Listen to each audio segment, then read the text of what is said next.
Welcome to a video where I will try to go into how you implement a programming language. We will go into this by looking at this case study, which I call CAL, which stands for Calculator Algorithm Representation Language.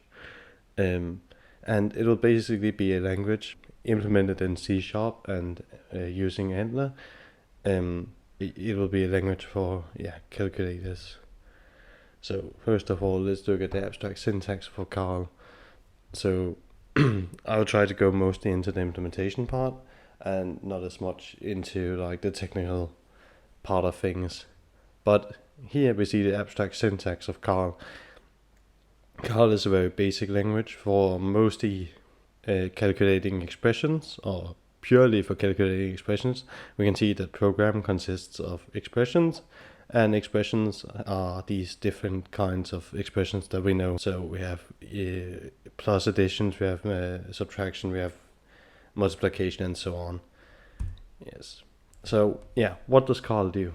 So CAL primarily takes two expressions or more expressions, a number of expressions, and then evaluates them and gives you a result. CAL will be implemented as an interpreter.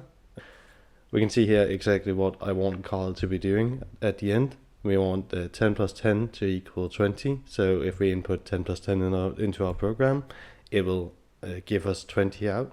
And we have a more advanced calculation at the bottom here, where 10 plus 10 minus 20 times 100 divided by 70. I want to be able to input that and have outputted minus 8.57 and so on. So first of all, when we implement our language, we want to make a context-free grammar. Our context-free grammar is basically made of this abstract syntax that I quickly showed in the beginning, and I feel like this is part implementation and part like technical, so I'll just glance over this. The grammar, we need to call it CAL, as we can see at the top. It's very important for some reason, grammar CAL. It just needs to be the same that you call your language. Then we can see that this program, that's followed by an expression and then an end of file. That's exactly what we just saw in the abstract syntax as well. And expressions are these different kinds of expressions, and the reason we put them up like this is because of associativity and precedence of these different expressions. And finally, in the bottom here, we have regular expressions for numbers, and we have the terms can be a number, true and false, and parentheses expression.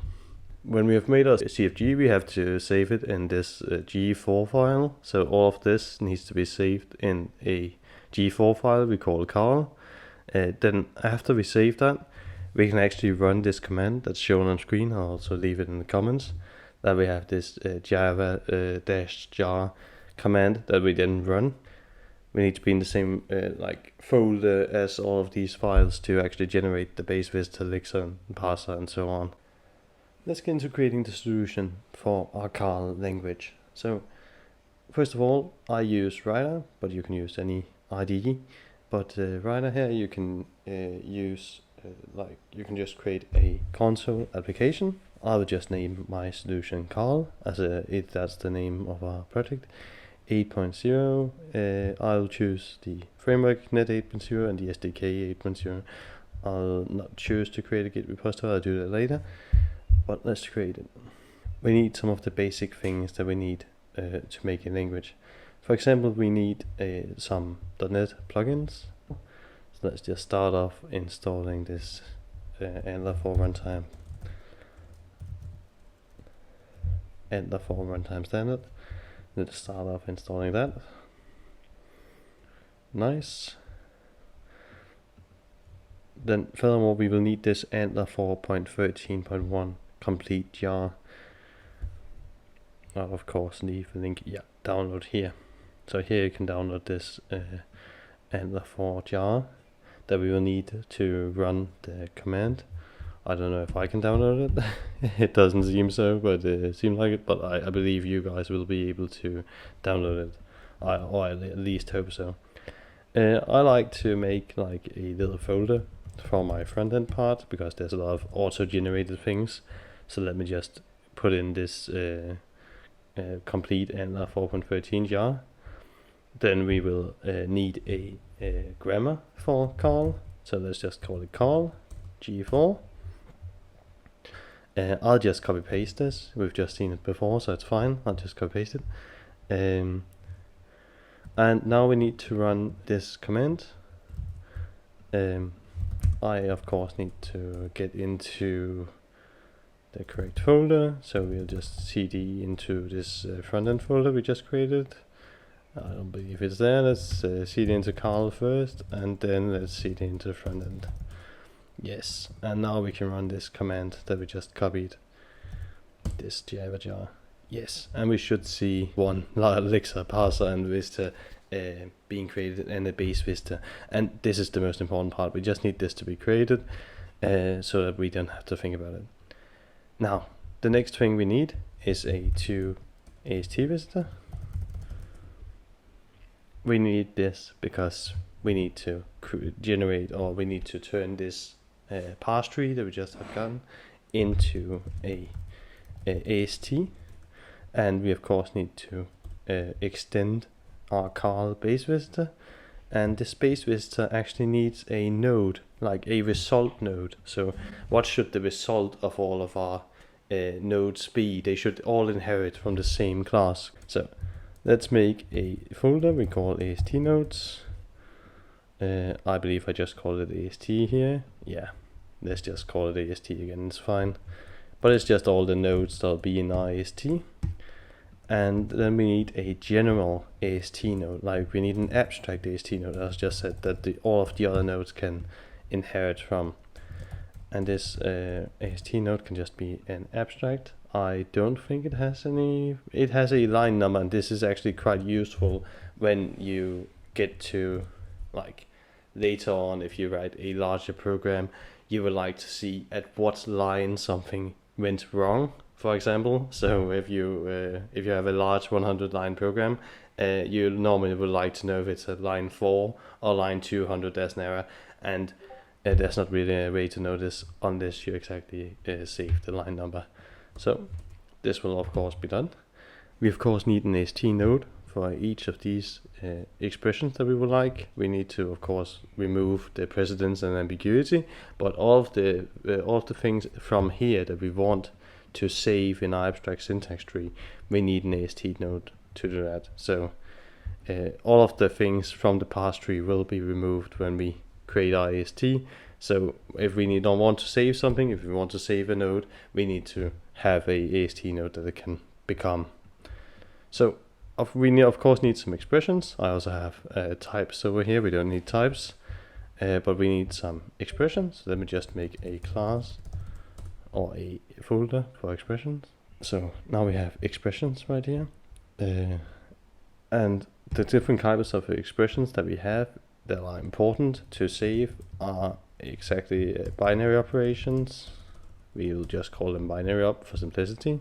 We also have unary operations, and we have just a general expression class that all of our other expressions can inherit from. This is generally a good practice, as it's easier to segregate between the different types of AST classes or AST like subclasses. Yeah, it's a good idea to have, and all of our expressions will then inherit from this expression. So binary op and unary op will inherit from expression we have just defined. Perfect.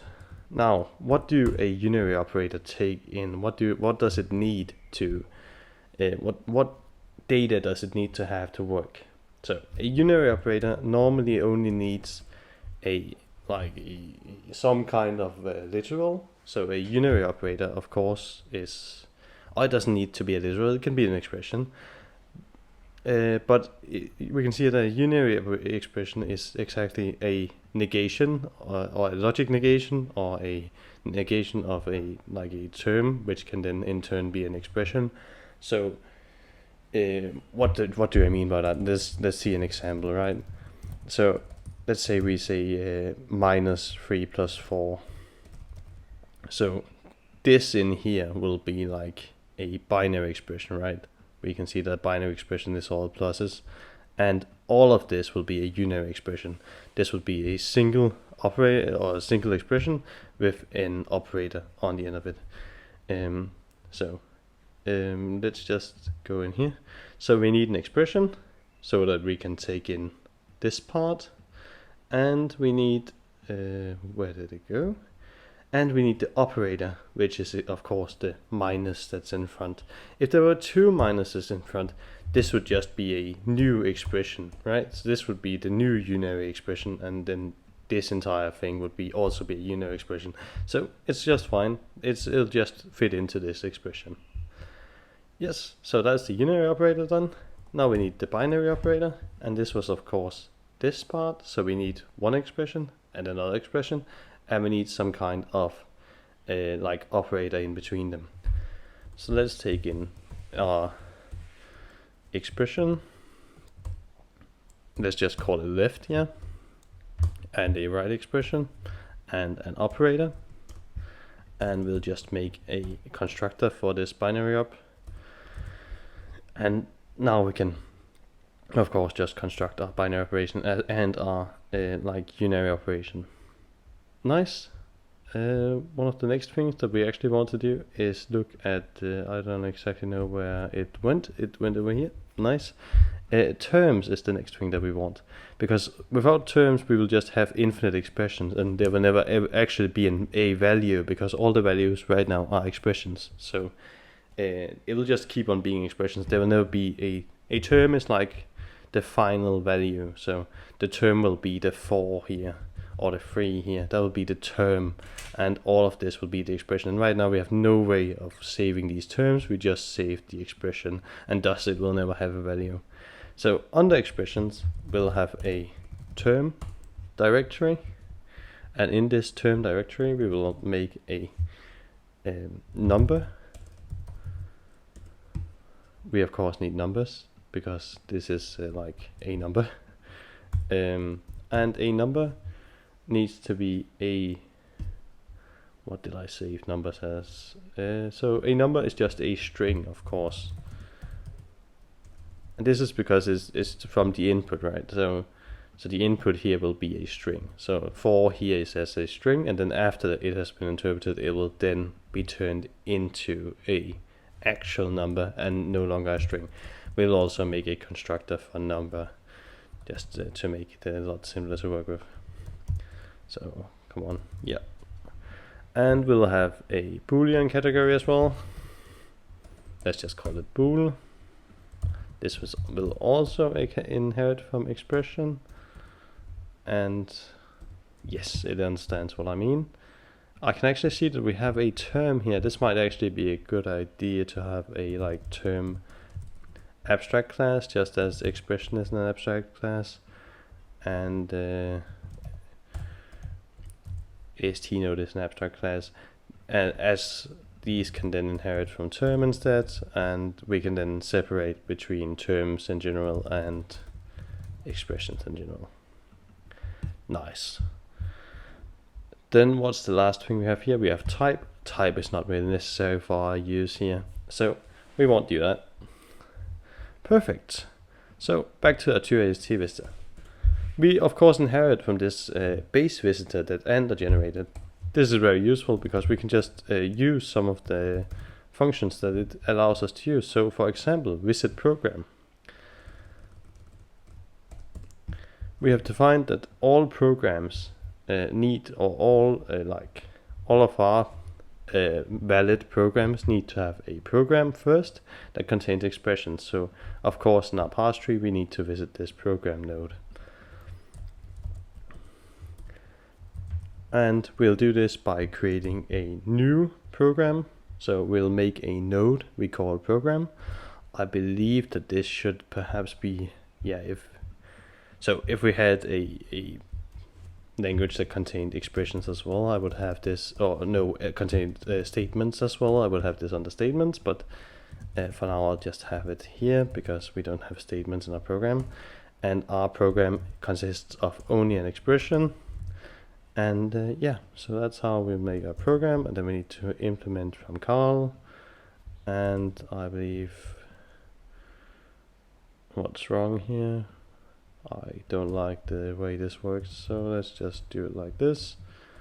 And then we need to accept, and it needs a parameter to accept. And what is the parameter? It's of course a visitor. Let's just go back and see how we did it in here. Let's see how program worked in here.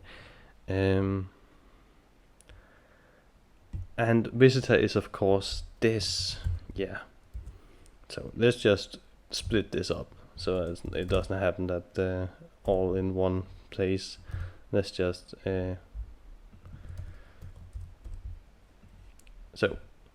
ANTLR, it allows us to access the context of the different like the context is what data is available at the given point in the parse tree we are at. So let's just go back to the parse tree and look at how this works for a second. So let me just find our test file from over here. We actually just look at it here. Let's just find the test file. So let's just use this to see. Oh, okay, we'll just try it over here. Let's see if this doesn't work. It does. Perfect. So the context, what does this mean? Why do we use the context in our TOST visitor here? We use our context.expression. So the reason we use context.expression is because the context is what data is available at that state in time. So we are standing at program here, looking down the tree. We can only see the next following nodes. So of course the expression is available because expression is one of the following nodes. And accepting this will mean that we move from here to here. So our visitor moves the next step down the tree. And this is the way we can, like, when we then move from expression to equality expression, and from equality expression to relation expression, and relation expression to binary expression, we can then just remove expression, equality expression, and relation expression, and just keep binary expression, because all of the rest is just clutter in our tree. They are not. It's not worth any more than it was worth when you. It's valuable when you need to like have precedence and associativity, but after this, as the parser has already done its magic, we do not need it anymore, so now we can just elude it. So why is it that the expression does not want to work here? Because we need to reference this expression, but I'm not sure if it's the correct type of no, expression up here, that's right. It's because we need the expression from our language and not the expression from and this is because it's implicit, but we need to explicitly cast to like that. So it's because C# also has something called an expression, and it's very confusing for the C# to know that it's not their expression that I'm talking about, but my kind of expression. And again, with program, C# also have something called program, so we need to call it ast.program. Perfect. This was the first part. But now when we visit this, nothing else is going to happen because the base visitor just goes down the tree, returns up again. It doesn't create new AST nodes as we want it to. So let's do the next one. Now let's look at a binary operation, for example. So visit binary expression.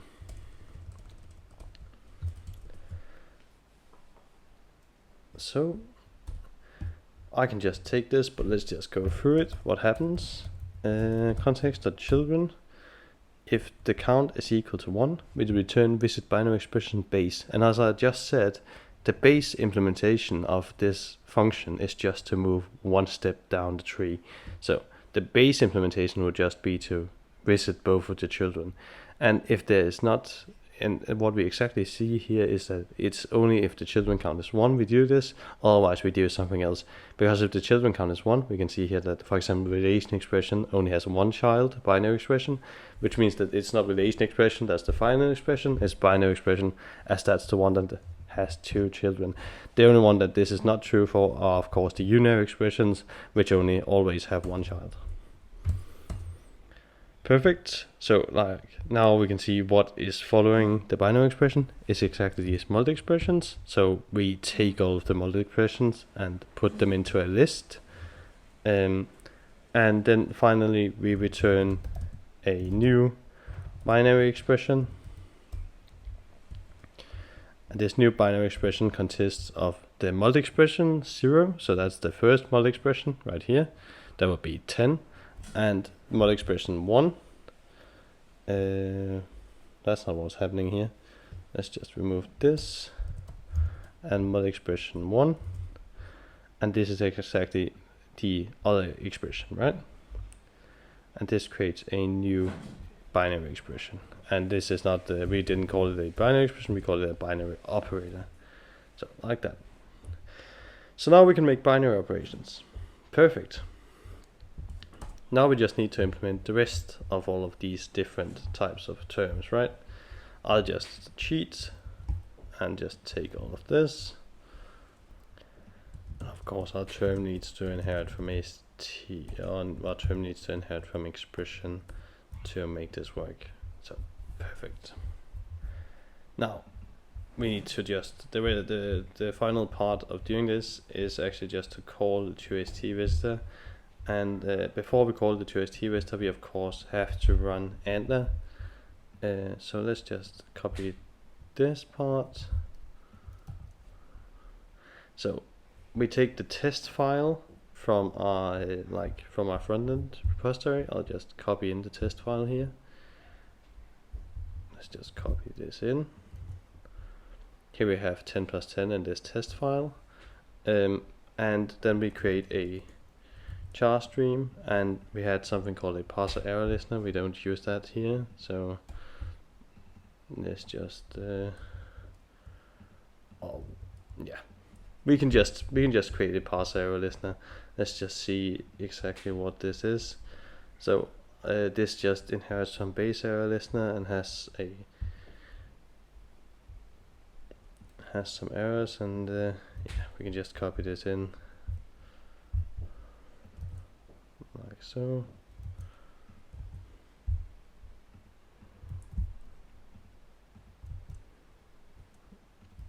Perfect. So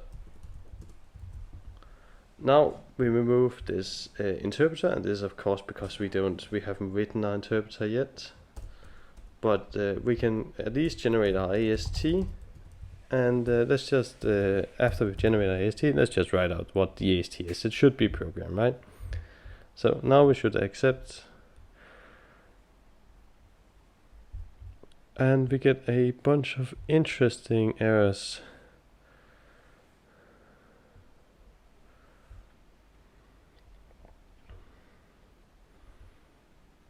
Okay, apparently this file path is not a path it can find.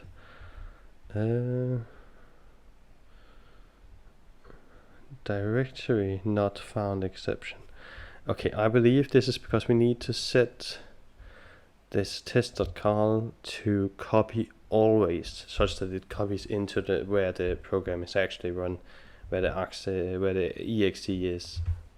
Yeah, so, like so. Perfect. Now we get cal.ast.program, and this is exactly what we expected. We expected an AST, an abstract syntax tree. What's a bit more interesting is if we just set the breakpoint, because now we can see the binary operation. We can see the left part, which is a number. We can see that it's 10. We can see that the operator is plus, and we can see the right side is 10. Let's just look at the test.cal again, and this is exactly what we expect. So now we've made an AST.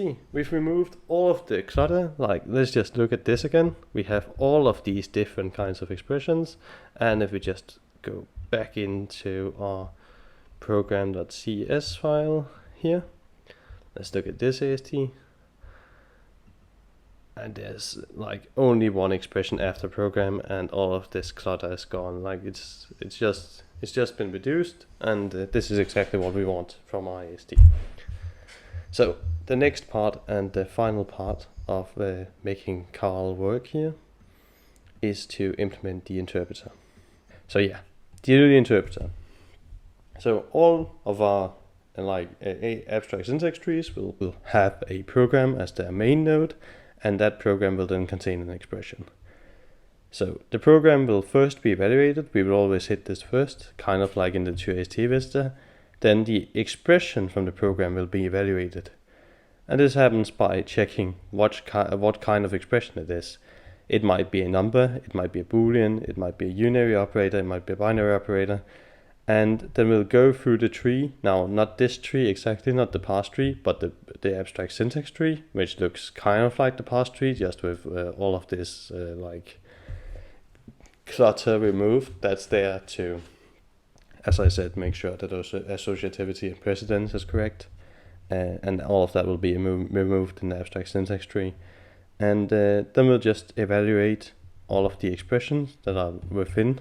Like, for example, here we can see that the binary operation evaluates first the expression that's on the left, and then evaluates the expression that's on the right.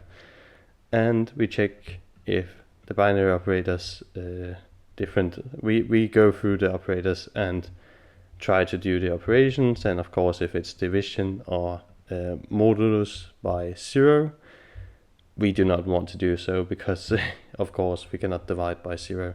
So that's one of the things that will make our application crash. But otherwise we just go through and see if we can compute, and if we can compute, we will return the value that this binary operation returns to. And thus we will have our implementation of our Carl language, consisting of some of generating an AST, then interpreting. So the most difficult part actually was perhaps making the CFG and the abstract syntax, but the rest here is pretty much just making some nodes and then getting the 2AST Vista to work, making all of the AST nodes correctly, and then evaluating all of these AST nodes that you've created in the interpreter. And then finally we can see that when we run, we get the result of exactly our file here. So now we have a